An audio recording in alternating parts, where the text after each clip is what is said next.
Hello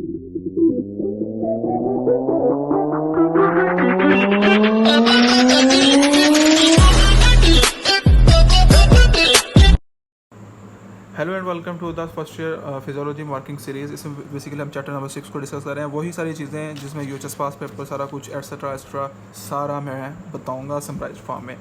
आप क्या करना है, ये वो चैप्टर है देखने में बहुत लंबा है, बहुत मुश्किल लगता है, लेकिन यकीन माने सबसे easiest chapter of first year यही है। ये बात आप समझ लें, ठीक है जी। इसके लिए क्या करना है, इसके लिए आपको थोड़ा सा जैसे हम कहते हैं अपने आप पे वर्क करना है कि मैंने अपने आप को लिमिटेड कैसे रखना है। बस इन क्वेश्चन साथ लिमिटेड रखना है, ज़्यादा एक्स्ट्रा ऑर्डिनरी करने की ज़रूरत नहीं है।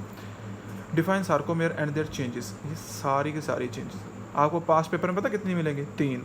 आपने 5 से 7 बनानी है खुद, 5 एटलीस्ट 5 चेंजेस आपने खुद बनानी है कि सार्कोमेयर में क्या चेंजेस आती हैं। खुद बनाएंगे तो ज़्यादा मज़ा आएगा और नंबर पूरे मिलेंगे।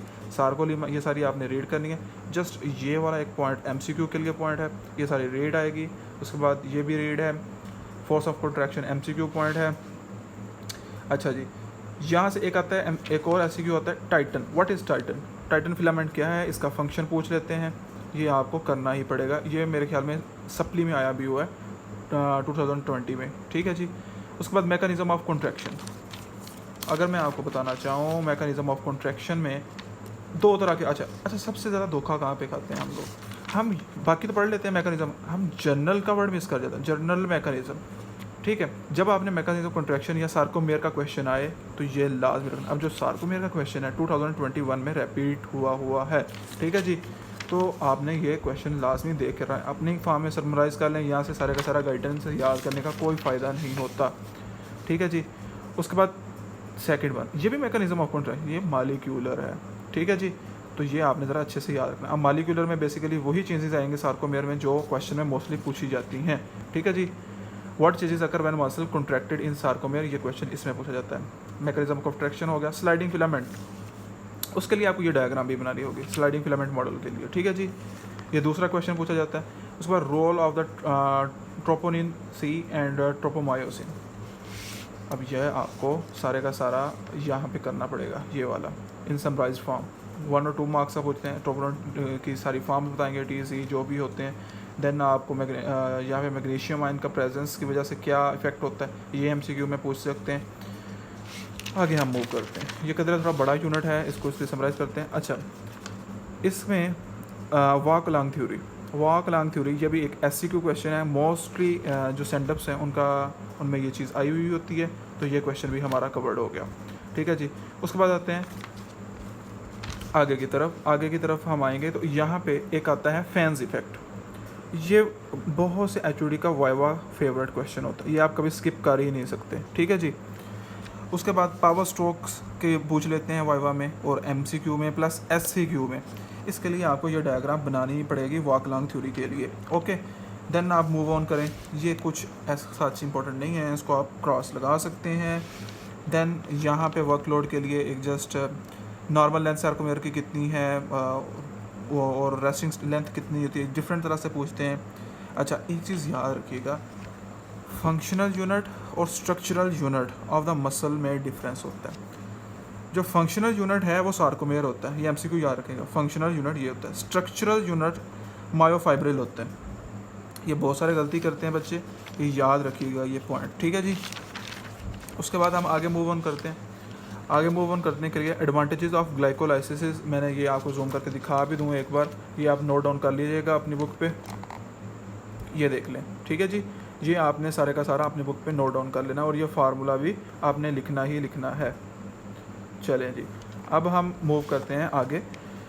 ये सारे का सारा जितनी भी आपको हाईलाइटिंग दिख रही है ये एमसीक्यू के लिए आपने रीड करना है। एससीक्यू ऐसा सच नहीं आता, जस्ट आपको सोर्सेज ऑफ एनर्जी के नेम्स करने हैं यहाँ से, ये खुद ढूंढने हैं आपने, ठीक है जी।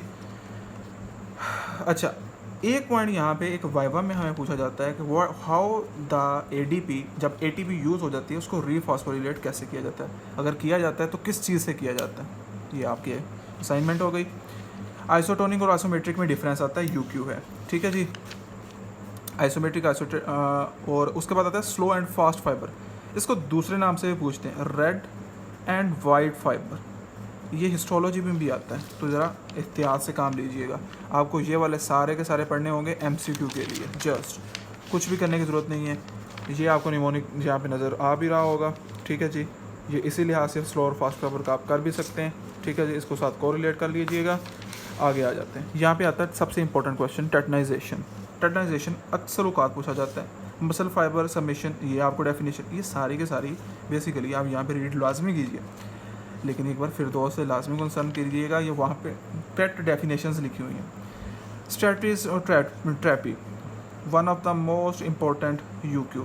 अच्छा, ये जो चैप्टर है ये भरमार है इसमें UQs की, इतने UQs हैं, ये देखिए कितने ज़्यादा मैंने लिखे हुए हैं, ये सारे के सारे। अब एक मैं आपको फंसाने वाला UQ बताता हूँ। 2020 के एनुअल में एक क्वेश्चन आ गया था, difference between the tetany and the tetanization. याद रखिएगा, टेटनी पिछले चैप्टर में है, टेटनाइजेशन यहाँ पे है। आपने एक स्टिकी नोट लेना है, यहाँ पे लगा देना है, ठीक है जी। चले आगे, मसल फटीक जस्ट एक अपनी इंफॉर्मेशन के लिए आपको पता होना चाहिए, ऐसा कोई SCQ इसमें से नहीं आया हुआ। अच्छा, हाइपरट्रॉफी एक UQ है, ठीक है। अच्छा, एक MCQ यहाँ से आता होता है कि इसमें मसल फाइबर इंक्रीज़ करते हैं या mass of the muscle increase करता है, तो ये आपने यहाँ से याद करना है।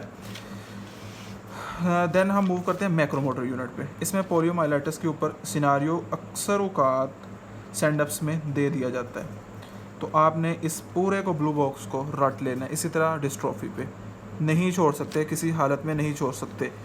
और ये जो है मसल डिनरेशन पे, एट्रोफी पे, यहाँ पे बेतहाशा MCQs आते हैं, आपको रीड करना ही पड़ेगा।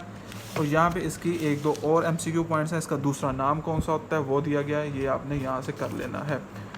सो ये सारे के सारे SCQ आपको मैंने दिखा दिए हैं। That's all about that unit. इस चैप्टर को अगर मैं नर्व मसल में कहूँ तो यही एक तगड़ा चैप्टर है, इसको तगड़े अंदाज में आपने करना है। इस पर ग्रिप आपकी बहुत अच्छी होनी चाहिए, वरना आप कमज़ोर पड़ जाओगे नर्व एंड मसल में, ठीक है जी। इसको लाजमी यहाँ से रीड कीजिएगा। इन क्वेश्चन को तो स्किप करने का सोचना भी नहीं है, ठीक है।